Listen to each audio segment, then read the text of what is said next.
New Zealand తో జరుగుతున్న మూడో టెస్ట్ రెండో ఇన్నింగ్స్ లో 147 పరుగుల లక్ష్యంతో భారత్ బ్యాటింగ్ కు వచ్చింది. కానీ చేజింగ్ లో భారత జట్టు తడబడుతోంది. 29 పరుగులకే 5 వికెట్లు కోల్పోయింది. రోహిత్ శర్మ 11, గిల్ 1, కోహ్లీ 1, జైస్వాల్ 5, సర్ఫరాజ్ ఖాన్ 1 పరుగులకే వెనుదిరిగారు.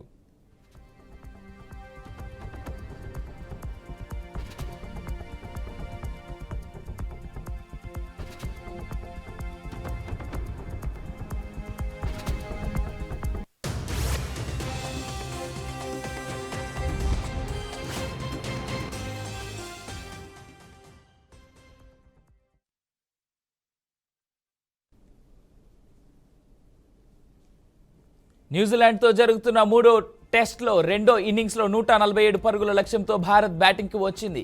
కానీ చేజింగ్ లో భారత జట్టు తడబడుతోంది. 29 పరుగులకే 5 వికెట్లు కోల్పోయింది. రోహిత్ శర్మ 11, గిల్ 1, కోహ్లీ 1, జైస్వాల్ 5, సర్ఫరాజ్ ఖాన్ 1 పరుగులకే వెనుదిరిగారు.